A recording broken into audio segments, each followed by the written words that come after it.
ఒకరోజు ఒక ఏనుగు నదిలో హాయిగా స్నానం చేసి అలా నడుచుకుంటూ వెళ్తూ ఉంటుంది. అలా వెళ్తుండగా దానికి ఎదురుగా ఒక పంది తన ఒంటి నిండా బురదతో డర్టీగా దానికి ఎదురొస్తూ కనబడుతుంది. ఇది గమనించిన ఏనుగు ఆ పందికి దారిస్తూ రోడ్డుకు ఒక వైపుగా జరిగి నించుంటుంది. పంది హాయిగా నడుచుకుంటూ వెళ్ళిపోతుంది. అలా వెళ్ళగానే పంది తన ఫ్రెండ్స్ అందరినీ పిలిచి హా చూసారా, ఏనుగంతటి వాడే నన్ను చూసి భయపడ్డాడు అని నవ్వుతూ అహంకారంతో చెప్తుంది. ఇది విన్న ఏనుగులు ఈ ఏనుగు దగ్గరికి వచ్చి, ఏంటి నువ్వు నిజంగానే పందికి భయపడ్డావా అని అడుగుతారు. అప్పుడు ఏనుగు ఒక చిన్న చిరునవ్వుతో, నేను పందికి భయపడతానా? నేననుకుంటే పందిని నా కాలు కింద నలిపేయచ్చు, కానీ అలా నలపడం కూడా నాకు ఇష్టం లేదు. ఎందుకంటే ఆ పందికున్న బురద నా కాలు కంటుకుంటుందని. అందుకే నేను పక్కకు జరిగి దానికి దారిచ్చాను అని చెప్తాడు.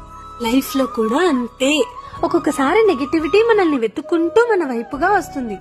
అలాంటప్పుడు మనం దాన్ని ఎంకరేజ్ చేయకుండా పక్కకి తోసేసి మన దారిన మనం వెళ్తూ ఉంటే అన్నీ ఆనందాలే. బురదని అంటించుకోకుండా తోసేయగలిగేవాడే తెలివైన వాడు. లైఫ్ లో ఎప్పుడూ నేర్చుకోవాల్సిన బిగ్గెస్ట్ వెపన్ ఇగ్నోరింగ్. కొన్ని పిచ్చి పిచ్చివి కొంతమంది మనల్ని సతాయించడానికి వచ్చే వాళ్ళని ఎంత ఇగ్నోర్ చేస్తే మనం అంత హ్యాపీగా ఉంటాం కదా. మీకు నచ్చిందా? జాగ్రత్త.